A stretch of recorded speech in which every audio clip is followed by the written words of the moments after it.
Hello everyone, स्वागत है आप सभी का मेरे इस वीडियो में। आज हम बात करेंगे कंप्लीट बिजनेस प्लान की आइसक्रीम बिजनेस के लिए। मैंने एक यूट्यूब पर शॉर्ट अपलोड की थी आइसक्रीम के प्रोडक्शन प्रोसेस से लेकर के। उस पर बहुत सारे लोगों के कमेंट्स आए कि कंप्लीट बिजनेस प्लान बताइए कि आइसक्रीम का अगर हमें एक प्लांट सेटअप करना है, स्मॉल स्केल प्लांट सेटअप करना है, तो कैसे कर सकते हैं। तो आज की इस डिटेल वीडियो में हम इसी टॉपिक पर चर्चा करेंगे। वीडियो को शुरू करने से पहले मैं दो बातें पूरी तरीके से बताना चाहता हूं। पहली बात तो मैं इसमें आइसक्रीम की बात करूंगा, फ्रोजन डेजर्ट की नहीं। फ्रोजन डेजर्ट में पाम ऑयल यूज होता है या वेजिटेबल ऑयल यूज करते हैं, वेजिटेबल फैट यूज करते हैं। लेकिन आइसक्रीम बनाने के लिए जो फैट यूज करते हैं वो प्योरली मिल्क से बना हुआ फैट होता है। तो ये चीज पहला डिफरेंस है। दूसरा, फैट परसेंटेज का डिफरेंस रहेगा। इसमें जो फैट आएगा वो सैचुरेटेड फैट आएगा, वहां पर ट्रांस अनसैचुरेटेड फैट आता है फ्रोजन डेजर्ट में। अब वीडियो को शुरू करते हैं। तो सबसे पहले मैं एक small scale ice cream manufacturing unit को लेकर के बात करने वाला हूं। मैं ये मान करके चल रहा हूं कि जब आप एक small scale ice cream manufacturing unit लगाएंगे तो उसकी कैपेसिटी 200 से 300 लीटर्स पर डे की होगी। याद रखिएगा, आप इससे ज्यादा कैपेसिटी का भी प्लांट लगा सकते हैं और इससे कम कैपेसिटी का भी प्लांट लगा सकते हैं। उसके हिसाब से ही आपकी यूनिट की जो कॉस्ट है वो वेरी करेगी। अब आप इसको बना करके कहां कहां दे सकते हैं, तो एक तो आप अपने लोकल रिटेल शॉप पर दे सकते हैं। आपके आसपास जो दुकान होगी आप दुकान वालों को सप्लाई कीजिए कि लो भाई मेरा माल है, रखो इसको बेचो। दूसरा, आप अपना खुद का आइसक्रीम पार्लर खोल सकते हैं। आपने देखा होगा टीयर 1, टीयर 2 और टीयर 3 सिटीज में भी अब कई सारे आइसक्रीम पार्लर्स खुल रहे हैं। तो अगर आप छोटे शहर से आते हैं तो वहां पर आप अपना खुद का आइसक्रीम पार्लर डाल सकते हैं और वहां पर ये फ्रेशली प्रिपेयर्ड आइसक्रीम्स को आप सेल कर सकते हैं डायरेक्टली। इसके अलावा आप डिस्ट्रीब्यूटर को भी भेज सकते हैं। अब वो डिस्ट्रीब्यूटर आगे रिटेलर तक सप्लाई करेगा और कस्टमर तक जाएगा। केटरर से आप डायरेक्ट कांटेक्ट कर सकते हैं। शादी ब्याह में इस तरीके के आइसक्रीम की डिमांड काफी ज्यादा रहती है, आप वहां पर डायरेक्टली सर्व कर सकते हैं। अगर आपके शहर में जो भी गेस्ट हाउस वगैरह होते हैं जहां पर शादियां होती है, अगर आप उनसे जा करके कांटेक्ट कीजिए या आपके शहर के जो केटरर्स होते हैं आप उनसे कांटेक्ट कर लीजिए और उसके बाद उनको पूछ लीजिएगा कि कितनी आपको सप्लाई चाहिए, बता दीजिए। आप डिमांड नोट कर लीजिए, उतने हिसाब से आप प्रोडक्शन करके उन तक सप्लाई पहुंचाइए टाइम टू टाइम। ये भी एक तरीका है बिजनेस करने का। इसके अलावा कोई स्पेशल इवेंट्स या ओकेशन होता है आपकी सिटी में या आपकी सिटी के बाहर, तो आप वहां पर भी इस चीज को पहुंचा सकते हैं। आइसक्रीम की डिमांड इंडिया में लगातार 10 to 12% से एनुअली लगातार बढ़ती चली जा रही है। इसके पीछे कई सारी वजह है। पहली वजह है हॉट क्लाइमेट। आपको पता होगा कि ग्लोबल वार्मिंग बढ़ रही है, लगातार गर्मियां बढ़ती चली जा रही है, तो गर्मी बढ़ने की वजह से आइसक्रीम की डिमांड ज्यादा है। इसके अलावा अर्बनाइजेशन बढ़ रहा है। इंडिया में लगभग 31% अभी शहरों में आबादी रहती है। ऐसी उम्मीद है कि ये 50% तक यानी कि 70 करोड़ तक हो जाएगी 2035 तक। तो आप देख रहे हैं कि शहरीकरण लगातार बढ़ता चला जा रहा है, अर्बनाइजेशन बढ़ता चला जा रहा है। लोग इकोनॉमिक अपॉर्चुनिटीज ढूंढने के लिए शहर आते हैं और फिर यहीं रुक जाते हैं। इसके अलावा इनकम भी लोगों की बढ़ती जा रही है। जैसे जैसे इनकम बढ़ती चली जाएगी वैसे वैसे उनकी परचेजिंग कैपेसिटी भी बढ़ती चली जाएगी, तो अच्छी आइसक्रीम की तरफ वो शिफ्ट करने लग जाएंगे। इसके अलावा अब सबसे अच्छी चीज जो आइसक्रीम में देखी गई है वो है ऑल सीजन कंजप्शन। पहले ऐसा था कि आइसक्रीम सिर्फ गर्मियों में खाई जाती थी, लेकिन आज लोग सर्दियों में भी आइसक्रीम मंगा करके खा रहे हैं। प्रोजेक्ट की कुछ शॉर्ट में मैं आपको हाईलाइट बता देता हूं और इसी को हम आगे डिटेल में चर्चा करेंगे। मैं ये मान करके चल रहा हूं कि इन्वेस्टमेंट आपका 7 लाख से लेकर के 12 लाख के बीच में रहने वाला है। अब इसमें प्रॉफिट मार्जिन कितना आएगा? इस आइसक्रीम के बिजनेस में 25 to 40% ग्रॉस प्रॉफिट मार्जिन आएगा। याद रखिएगा, ये ग्रॉस है, नेट नहीं है। इसका मतलब इसमें से अभी एबिटा निकालने के लिए आपको टैक्स देना पड़ेगा गवर्नमेंट को, तो उसके बाद ये प्रॉफिट मार्जिन थोड़ा सा और कम हो जाएगा।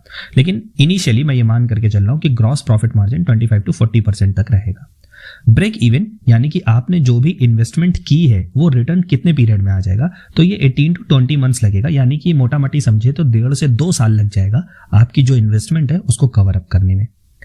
ये एमएसएमई के लिए या फर्स्ट टाइम एंटरप्रेन्योर्स वालों के लिए आइडियल है ये बिजनेस। अगर आप करना चाहें तो छोटे लेवल पर आप स्टार्ट कर सकते हैं। मार्केट अपॉर्चुनिटी कहां पर है? देखिए, India is among the top 5 ice cream consuming countries. 5 ऐसे देश जहां पर सबसे ज्यादा आइसक्रीम कंज्यूम की जाती है, इंडिया उनमें से एक है। इसके अलावा टीयर 2, टीयर 3 सिटीज में भी लगातार आइसक्रीम की कंजप्शन बढ़ता चला जा रहा है। आइसक्रीम की मार्केट बढ़ती चली जा रही है। इसको डिमांड इसलिए भी बढ़ती चली जा रही है कि एक तो अफोर्डेबल कप्स आ रहे हैं मार्केट में, स्टिक्स आ रही है आइसक्रीम, वो अफोर्डेबल है, सस्ती मिल जाती है, लोगों को खा लेते हैं।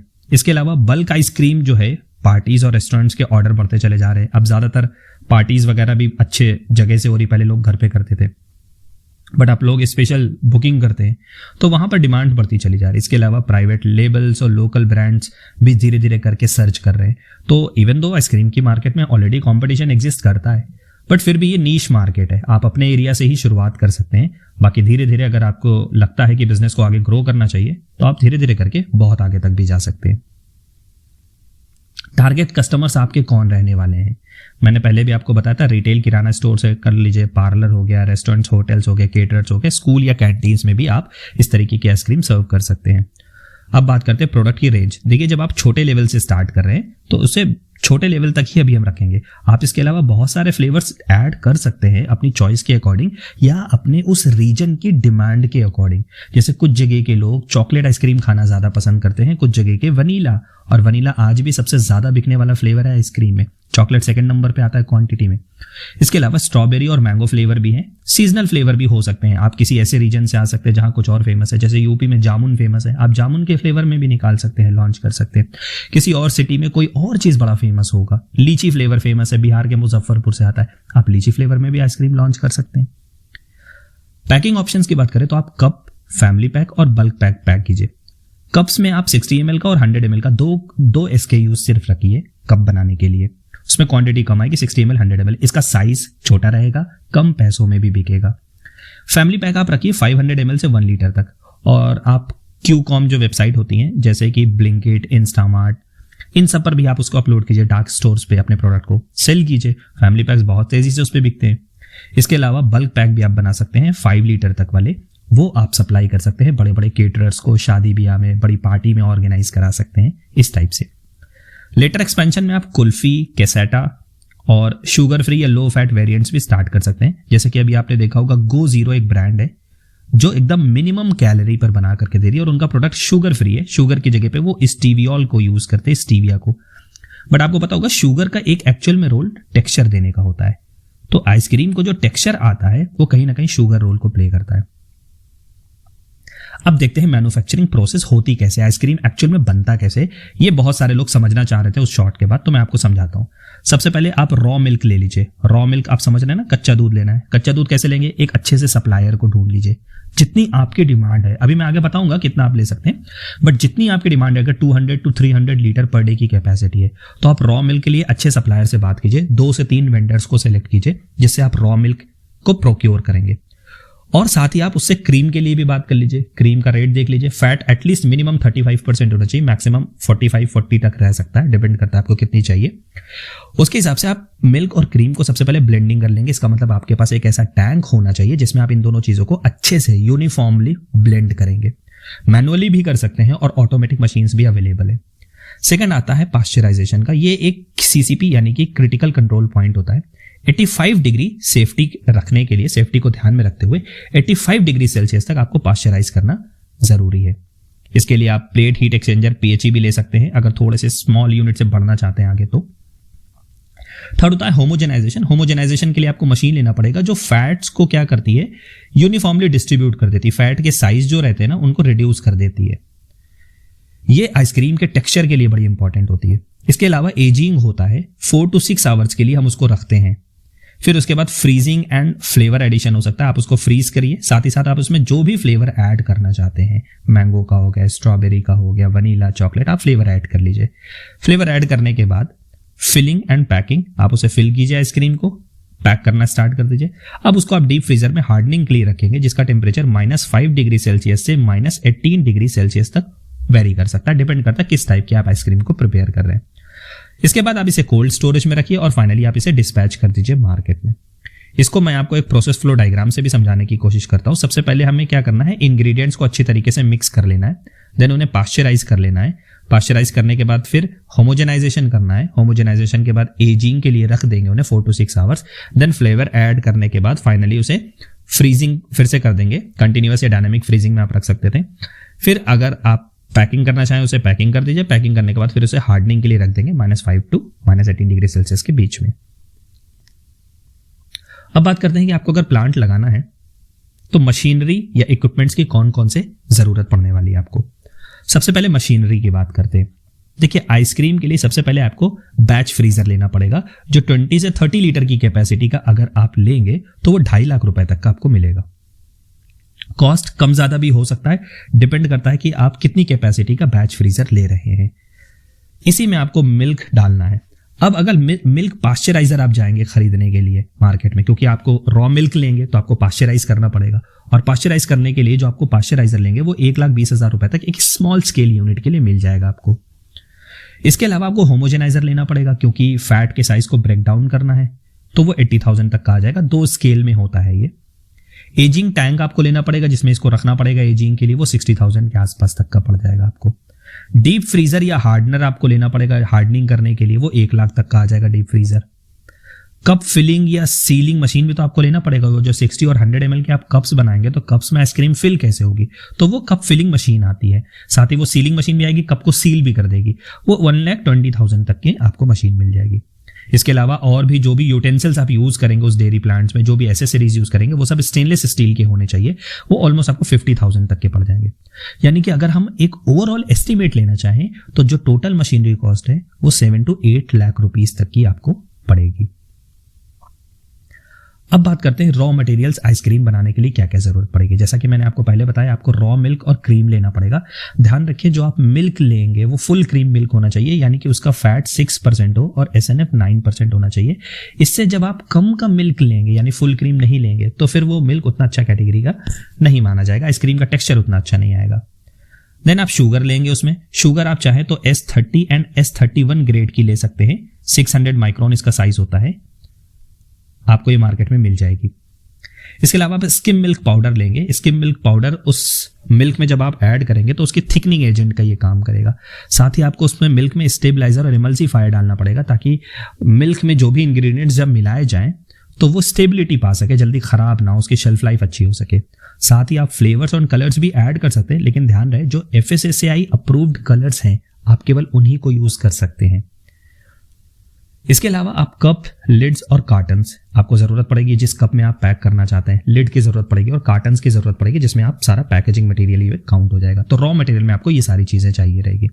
रॉ मटेरियल का कॉस्ट जो है वो सेलिंग प्राइस का 30 to 45% आइडियली होना चाहिए, जो कि हमारे केस में हो भी रहा है। अब बात करते हैं मैन पावर रिक्वायरमेंट की।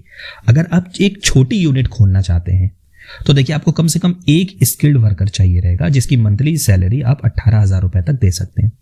एक सेमी स्किल्ड वर्कर चाहिए रहेगा, जिसकी सैलरी 14,000 रहेगी। एक हेल्पर चाहिए रहेगा, कम से कम 10,000 रुपए आप उसको देंगे। यानी कि टोटल आपको 3 लोगों की जरूरत पड़ेगी, और उनको जो आप वेजेस देंगे वो 42,000 के आसपास का है। याद रखिएगा, ये मंथली कॉस्ट है।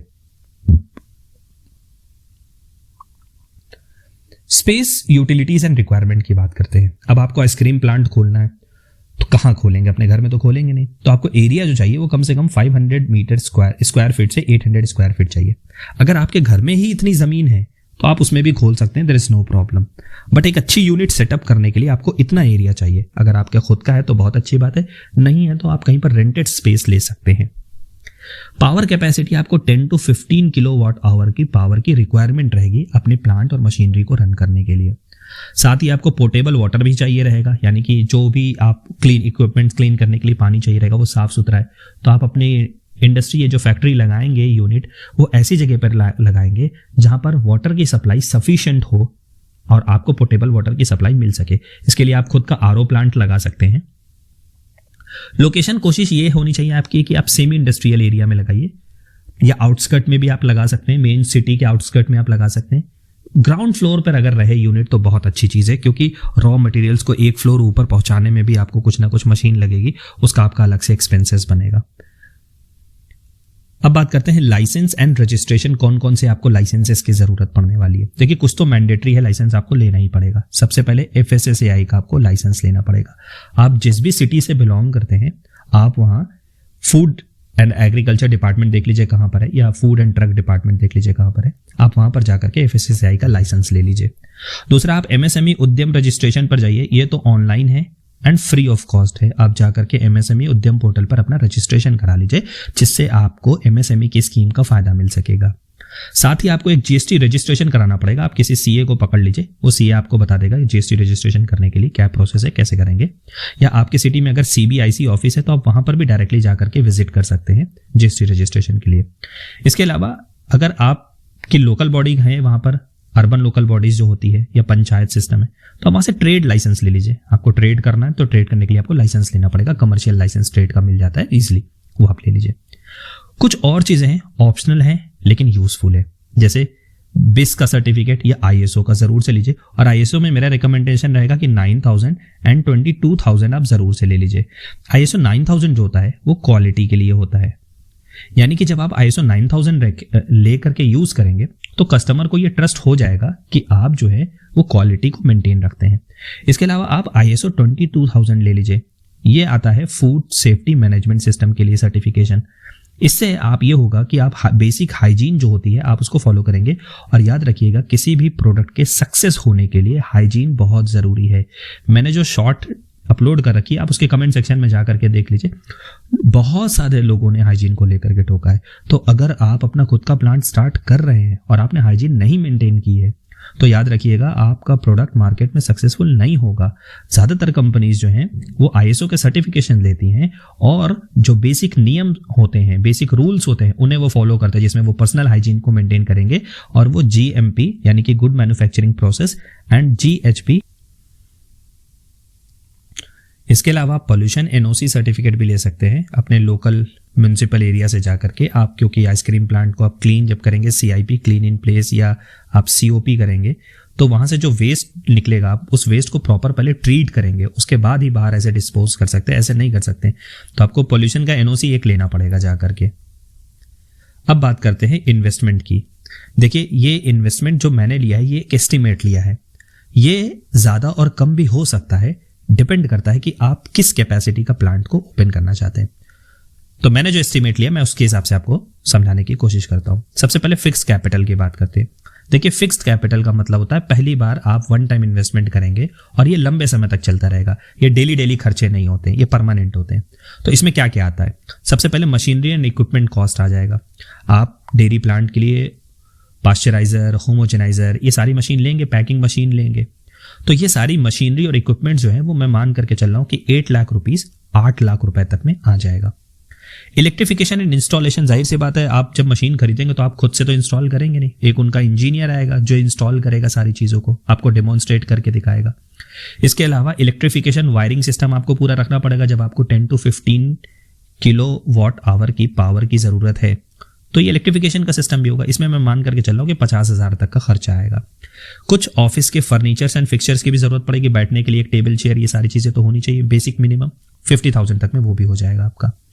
प्री ऑपरेटिव एक्सपेंसेस यानी जस्ट प्लांट को ऑपरेट करने से पहले भी कुछ खर्चे निकल आते हैं। मैं मान करके चल रहा हूं कि 50,000 तक ऐसे कुछ खर्चे और भी हो सकते हैं। तो जो टोटल फिक्स कैपिटल आएगा वो 9,50,000 रुपए, 9,50,000 तक का आ सकता है। अब बात करते हैं सेकंड वर्किंग कैपिटल की। वर्किंग कैपिटल का मतलब होता है रोजमर्रा की जिंदगी में जो आप खर्च करेंगे, यानी एक बार प्लांट स्टार्ट हो गया तो आपको बहुत सारी चीजों की डेली बेसिस पे जरूरत पड़ने वाली है, और डेली नहीं तो ऑल्टरनेट डेज पे पड़ेगी, बट पड़ेगी। ये वन टाइम इन्वेस्टमेंट नहीं है, ये बार बार करना पड़ता है। तो मैं 1 मंथ का अज्यूम करके चल रहा हूं वर्किंग कैपिटल। अब 1 मंथ के वर्किंग कैपिटल में देखते हैं क्या क्या आता है।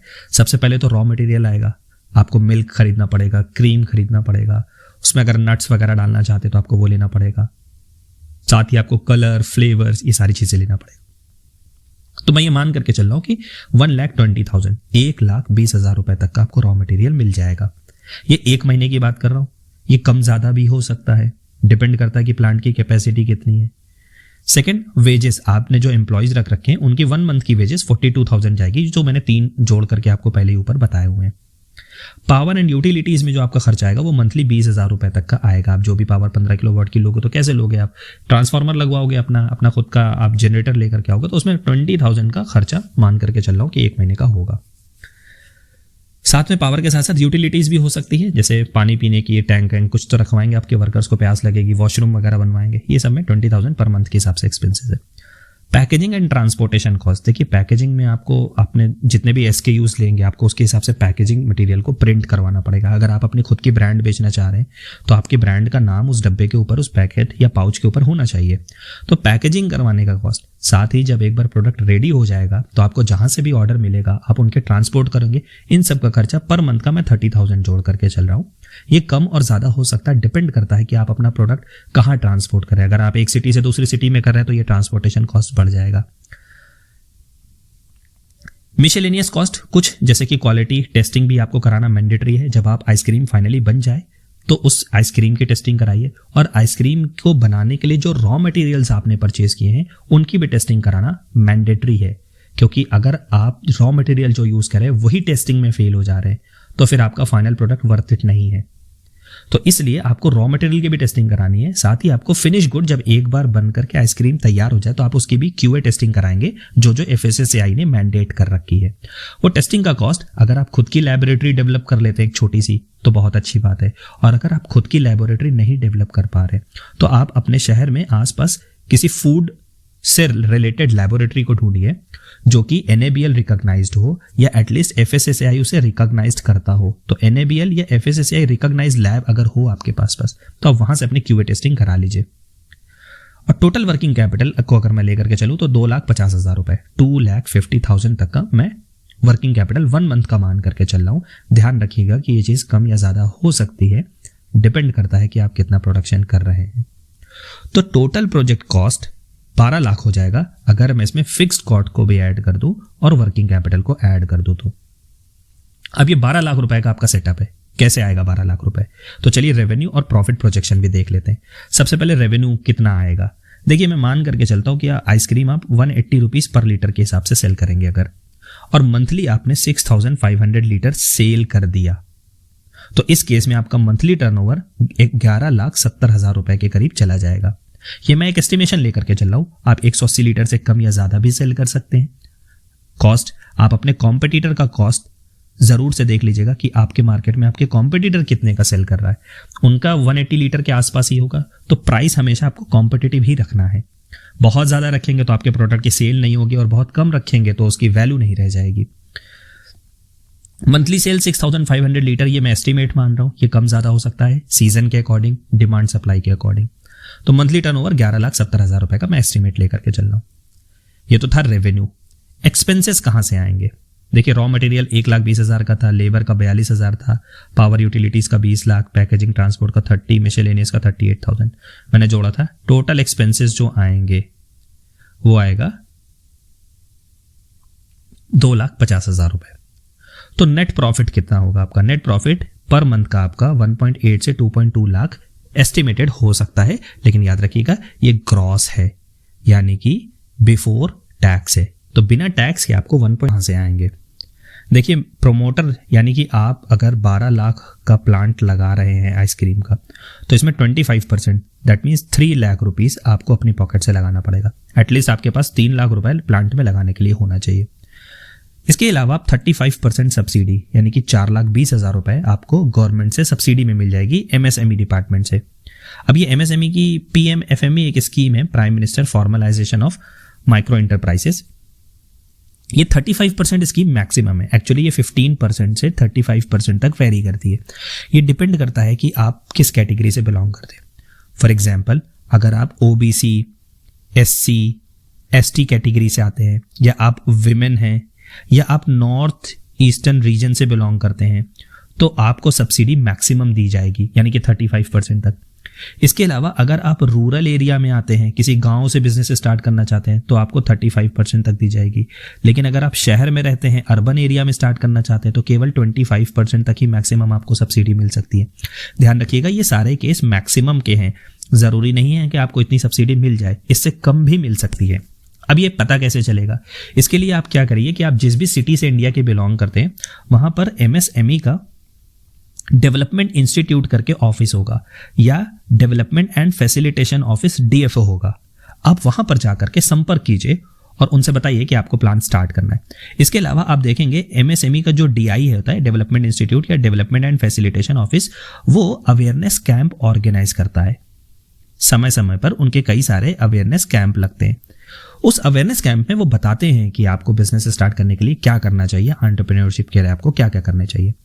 साथ ही इसके अलावा ट्रेनिंग प्रोग्राम्स भी उनके चलते हैं एमएसएमई के, तो आप उनके ट्रेनिंग प्रोग्राम्स में भी पार्टिसिपेट कर सकते हैं। वर्कशॉप उनकी चलती है जहां पर वो आपको सिखाएंगे कि प्रॉपर आप स्किल्ड कैसे हो सकते हैं बिजनेस स्टार्ट करने के लिए, और फिर कितना लोन मिलेगा, कैसे लोन मिलेगा, ये सारी चीजें उसमें बताई जाती है। इसके अलावा आप 40% तक बैंक लोन ले सकते हैं, यानी कि 4,80,000 तक आपको बैंक लोन मिल जाएगा, जिसमें एकदम मिनिमम इंटरेस्ट के साथ आपको मिलेगा। तो टोटल आपका 12 लाख ऐसे निकल आएगा, जिसमें आपका खुद का कंट्रीब्यूशन रहेगा, गवर्नमेंट की सब्सिडी रहेगी और बैंक का लोन रहेगा। अब बात करते हैं break even analysis. Break even analysis का मतलब आपने जो पैसे लगाए हैं वो कितने टाइम में रिटर्न हो जाएगा। तो मैं ये मान करके चल रहा हूं कि फिक्स्ड कॉस्ट आपका 9.5 लाख था, एनुअल नेट प्रॉफिट आपका 20 से 24 लाख के करीब आएगा, और फिक्स्ड कॉस्ट रिकवरी जो है आपकी 18 to 24 मंथ्स में हो जाएगी। जैसा मैंने आपको पहले भी बताया था कि 1.5 से 2 साल लगेंगे आपका वो पैसा रिकवर होने में। लेकिन याद रखिएगा, ये प्रॉफिट अभी काउंट नहीं होगा, ये ब्रेक इवन में काउंट होगा, और ब्रेक इवन का मतलब यही होता है कि आपने जितना पैसा लगाया उतना रिटर्न आ गया। अब ब्रेक इवन के बाद जो आना पैसा शुरू होगा वो प्योरली आपका प्रॉफिट होगा। फास्टर ब्रेक इवन भी हो सकता है, ये डिपेंड करता है कि डायरेक्ट रिटेल टाइप्स आपके कैसे हैं, आप कितना ज्यादा से ज्यादा प्रोडक्ट को सेल कर रहे हो, बल्क में सेल और ज्यादा हो रही है आपकी, या रिटेल में सेल बहुत ज्यादा हो रही है। तो इसकी वजह से, और सीजनल डिमांड भी है, अगर बहुत ज़्यादा डिमांड सर्च कर गई आपके एरिया में, आपके प्रोडक्ट की डिमांड, क्वालिटी आपने बहुत अच्छी दे दी, हाइजीन आपने बहुत अच्छी फॉलो करी है, तो हो सकता है ब्रेक इवन और कम टाइम में अचीव हो जाए। मार्केटिंग एंड सेल्स स्ट्रेटेजी की बात करते हैं। अब आपने अगर अपनी आइसक्रीम बना ली है तो अब आप इसको मार्केट में कैसे लेकर के जाएंगे। देखिए, एक तरीका तो ये है, आप डिस्ट्रीब्यूटर के साथ टाई अप कर लीजिए, यानी आपके शहर में बहुत सारे डिस्ट्रीब्यूटर होंगे। अगर आपको नहीं पता डिस्ट्रीब्यूटर कहाँ मिल रहे हैं, कैसे मिल रहे हैं, तो सबसे आसान सा काम आप ये कर लीजिए कि शॉप वाले, दुकान वाले जो होते हैं ना, जनरल मर्चेंट, आप उनके पास जाइए, उनसे पूछिए कि आपके यहाँ आइसक्रीम को सप्लाई करने कौन आता है। उससे आप मिलिए, खड़े रहिए वहाँ पर, टाइम दीजिए और उससे बात कीजिए कि भैया तुम्हारा एरिया सेल्स मैनेजर कौन है, एसएम कौन है, एएसएम कौन है, मेरी बात कराओ, आरएम कौन है, रीजनल मैनेजर। उससे आप बात कीजिए और उसको कहिए कि मेरा प्रोडक्ट है और इसे मार्केट में सेल करना है। आप उसे कमीशन ज्यादा देंगे, वो आपका प्रोडक्ट की मार्केट बनाना स्टार्ट कर देगा। एक तरीका तो ये है। दूसरा तरीका है freezers place at retail shop. एक और अच्छा तरीका होता है अपने प्रोडक्ट की मार्केटिंग करने का। वो ये तरीका होता है कि जो रिटेल शॉप वाले हैं, अगर आप उन्हें अपनी साइड से एक फ्रीजर भी दे दीजिए और कहिए कि ये मेरा प्रोडक्ट मेरे फ्रीजर में रहेगा और किसी का नहीं रहेगा, तो कई बार डिस्प्ले के तौर पे वो आपका ही फ्रीजर रखेंगे और उसमें आपका प्रोडक्ट डिस्प्ले हो जाएगा। डिस्प्ले से बहुत ज्यादा इंपैक्ट पड़ता है। जब तक कस्टमर आपका प्रोडक्ट देखेगा नहीं, तब तक वो आपके प्रोडक्ट को खरीदेगा नहीं। और पहली बार में कस्टमर को आपका प्रोडक्ट देखना या खाना या टेस्ट करना बहुत जरूरी है। ये डिमांड क्रिएट करने के लिए बहुत जरूरी है। बाकी पुश एंड पुल सिस्टम जो काम करता है, पहली बार में आपके प्रोडक्ट को पुश करना पड़ेगा, सेकंड टाइम पे कस्टमर खुद ही से आपके तरफ, प्रोडक्ट की तरफ पुल होकर के आएगा, अगर आपने वो टेस्ट, वो क्वालिटी, वो एक्सपेक्टेशंस को फुलफिल किया है तो। इसके अलावा इंट्रोडक्टरी स्कीम एंड सैम्पलिंग भी कर सकते हैं आप। जैसे कई जगह पर आपने देखा होगा स्टॉल लगे होते हैं, वो अपने प्रोडक्ट को कस्टमर्स को टेस्ट कराते हैं कि ये टेस्ट करके बताइए आप क्या रेटिंग देना चाहेंगे। तो आप कई तरीके से सैम्पलिंग भी करा सकते हैं। कोई अच्छी पब्लिक प्लेस पर जा करके, किसी अच्छे होटल्स में, रेस्टोरेंट में जाकर के आप ये काम करा सकते हैं सैम्पलिंग का। साथ ही साथ आप कोई स्कीम या कोई ऑफर चला सकते हैं कि अगर आपने बड़े वाले लिया तो 2 फ्री रहेगा, या आप ऐसा ऑफर डिस्ट्रीब्यूटर को दे दीजिए कि अगर आपने 10 पैकेट लिया तो मैं 1 पैकेट आपको फ्री दूंगा। तो इसका मतलब उस 1 पैकेट का जो पैसा होगा वो पूरा डिस्ट्रीब्यूटर के पास जाएगा। या आप ऐसे ऑफर रिटेलर को भी दे सकते हैं। इसके अलावा लोकल ब्रांडिंग कीजिए, व्हाट्सएप ऑर्डरिंग लीजिए। आजकल तो व्हाट्सएप बिजनेस भी आ गया है, आप व्हाट्सएप बिजनेस चलाइए, अपने प्रोडक्ट को एडवर्टाइज वहां पर कीजिए, लोकल ब्रांडिंग कीजिए। आप अगर होर्डिंग्स वगैरह लगा सकते हैं, पैम्पलेट छपवा सकते हैं, तो कोशिश करिए इसके थ्रू ब्रांडिंग कीजिए। इसके अलावा अगर आप मेरे साथ कोलैबोरेट करना चाहते हैं तो जरूर मैं आपके प्रोडक्ट को एक अच्छा प्लेटफॉर्म दे सकता हूं यूट्यूब पर प्रेजेंट करके, लेकिन कंडीशन मेरी यही रहेगी कि आप मुझे मेल करेंगे और मेरी जो भी कंडीशंस रहेगी मैं वहां पर आपको डिस्प्ले कर दूंगा कि क्या क्या रहती है मेरी कंडीशन। बट मैं केवल ऑथेंटिक प्रोडक्ट को ही करता हूं, ऐसे किसी भी प्रोडक्ट को नहीं करता हूं। Next, seasonal flavours and combo PACS भी आप दे सकते हैं, जैसा कि मैंने भी आपको बताया था। गवर्नमेंट स्कीम एंड सब्सिडी, मैंने आपको बताया PMFME स्कीम है, 15 to 35% तक की सब्सिडी है। इसके अलावा MSME की CGT MSE लोन है, credit guarantee fund for micro small enterprises, इसमें तो 10 करोड़ तक का कोलेटरल फ्री लोन मिलता है, तो आप अगर इसके लिए एलिजिबल होंगे तो आपको इसमें मिल जाएगा। इसके अलावा स्टेट फूड प्रोसेसिंग सब्सिडी भी मिलती है, डिपेंड करता है आप किस स्टेट से आते हैं। तो आप जो लैंड परचेज करेंगे उसके लिए आपकी स्टैम्प ड्यूटी माफ हो जाएगी। अगर आप अंडर डेवलप एरिया में फैक्ट्री लगाएंगे तो गवर्नमेंट की तरफ से आपको और भी इंसेंटिव्स मिलेंगे। तो आप किस स्टेट से बिलोंग करते हैं, यूपी, मध्य प्रदेश, बिहार, झारखंड, इंडिया के किसी भी स्टेट से आप बिलोंग करते हो, वहाँ की गवर्नमेंट की जो फूड प्रोसेसिंग सब्सिडी होगी आप अगर पता करेंगे तो हो सकता है आप उसका भी बेनिफिट एडिशनल उठा पाए। और लास्ट है मुद्रा लोन, जो कि अब 20 लाख तक हो गया। शिशु, किशोर, तरुण और तरुण प्लस में 20 लाख तक का लोन मिलता है। तो आप अगर एलिजिबल होंगे तो आपको मुद्रा से भी इजीली लोन मिल जाएगा। एक एग्जैक्ट सब्सिडी डिपेंड करती है स्टेट पे, आपका बिजनेस प्लान पे, आपके डीपीआर पे। अब जब आइसक्रीम की हम बात ही कर रहे हैं तो साथ में कुछ रिस्क और उसे मिटिगेट कैसे करेंगे ये भी देख लेते हैं। रिस्क पहले आप समझ लीजिए आपके बिजनेस में कौन कौन से रिस्क आ सकते हैं। पहला, सीजनल डिमांड का आ सकता है, यानी कि सीजन के अकॉर्डिंग डिमांड चेंज हो सकती है। तो इसको मिटिगेट कैसे करेंगे इसके लिए, तो देखिए बल्क या पार्टी सेल्स को उस टाइम पर टारगेट कीजिए। अगर रिटेल में आपका प्रोडक्ट कम बिक रहा है तो आप ज़्यादा से ज़्यादा कोशिश करिए पार्टी सेल्स में, शादी ब्याह में अपने ऑर्डर को पहुंचाइए। पावर फेलियर कभी कभी आ सकता है, आप जिस एरिया में रह रहे हैं जहां पर आपने इंडस्ट्री सेटअप करी वहां का पावर ही उड़ गया, तो इसके लिए आपको बैकअप में हर टाइम जनरेटर अपने प्लांट में रखना पड़ेगा। डिस्पाइट कि आपने इलेक्ट्रिसिटी कनेक्शन ले रखा है उसके बावजूद भी आपको एक बैकअप जनरेटर रखना पड़ेगा, क्योंकि डेयरी इंडस्ट्री एक ऐसी है, आइसक्रीम फैक्ट्री ऐसी है कि अगर वहां पर पावर डिसरप्ट हुआ तो आपका सारा प्रोडक्ट खराब हो जाएगा। तीसरा, कंपटीशन, ये तो बहुत बड़ी चीज़ है। आइसक्रीम की मार्केट में भी कंपटीशन मार्केट में कम नहीं है, लेकिन आप अपना यूएसपी क्या रखेंगे, यूनिक सेलिंग प्रोपोजिशन। आप रखेंगे लोकल फ्रेशनेस कि आपका प्रोडक्ट ताज़ा है, आप डेली बनाते हो। दूसरा, प्राइसिंग, आप अपने कॉम्पिटिटर से कम प्राइसिंग रख सकते हैं जिसकी वजह से आपको कस्टमर ज़्यादा मिलेंगे। लेकिन हाँ, प्राइसिंग कम रखने की वजह से या लोकल फ्रेशनेस के नाम पर आपको सिर्फ पहली बार ही कस्टमर मिलेगा, यानी कि आपने अपने प्रोडक्ट को पुश तो कर दिया है, लेकिन अगली बार ग्राहक पुल होगा कि नहीं आपके प्रोडक्ट की तरफ, ये डिपेंड करता है आपकी क्वालिटी, आपका टेस्ट, हाइजीन, ये सारी चीज़ें मैटर करती है। And last but not the least is spoilage. एक तरीके का रिस्क ये भी है कि जब आप आइसक्रीम को रखेंगे तो वो खराब भी हो सकती है। तो इसके लिए आपको क्या करना है, cold chain, strong cold chain रखिए, यानी कि जो भी आप रॉ मटेरियल को जब से रिसीव कर रहे हैं मिल्क को, और जब फाइनल आइसक्रीम आपकी मार्केट तक जा रही है, ये पूरी जो सप्लाई चेन है इसमें कोल्ड चेन होनी चाहिए। मतलब हर जगह पर टेम्परेचर आप 0 डिग्री से 5 डिग्री से कम ही रखेंगे, इससे ज़्यादा नहीं जाने देंगे। अगर आप टेम्परेचर पर स्ट्रिक्टली कंट्रोल करेंगे तो आप इसे मिटिगेट कर सकते हैं। तो लास्ट में कंक्लूजन के तौर पर हम यही बताना चाहते हैं कि एक आइसक्रीम मैन्युफैक्चरिंग यूनिट में टेक्निकली तो सिंपल है। देखिए, हाईली स्केलेबल भी है, आप इसको धीरे धीरे करके और बढ़ा सकते हैं। प्रोडक्शन कैपेसिटी 150 से 200 लीटर था, 300 लीटर है, आप धीरे धीरे करके बढ़ाइए। हाईली स्केलेबल है, कैश फ्लो फ्रेंडली है, मतलब जितना पैसा आप पीछे लगाएंगे उतना आगे से निकलता भी रहेगा। तो कैश फ्लो बहुत फ्रेंडली है, ऐसा नहीं ना कि पैसा बहुत ज़्यादा फंसता है, क्योंकि आइसक्रीम का प्रोडक्ट दुकान वाला बहुत समय तक नहीं रखेगा तो within a week, within a month निकल जाता है आपका प्रोडक्ट मार्केट में। तो कैश फ्लो भी बहुत फ्रेंडली है, ज़्यादा पैसा फंसता नहीं है इस काम में। आप लकड़ी की अलमारी बना करके देंगे या लोहे की अलमारी बना करके देंगे तो 1 साल तक भी नहीं बिकेगा, बट आइसक्रीम के साथ ऐसा नहीं है ना, 1 साल तक नहीं बिकने वाला, वो 1 महीने के अंदर ही खत्म हो जाएगा अगर आपका टेस्ट और हाइजीन अच्छा रहा तो। और perfect for MSME food business है। अगर आप लोकल लेवल पर स्टार्ट करना चाहते हैं तो एक बहुत अच्छा आइडिया है बिजनेस स्टार्ट करने के लिए। With right quality, hygiene and distribution, this can grow into a regional brand with in 2 to 3 years, और आप अपने ही एरिया में एक बड़ी ब्रांड बन सकते हैं। और मेरी शुभकामनाएं आपके साथ हैं। अगर ये वीडियो पसंद आई हो तो इसे लाइक करें। अगर आप हमारे चैनल पर नए हैं और इस वीडियो को देख रहे हैं तो सब्सक्राइब करना ना भूलें।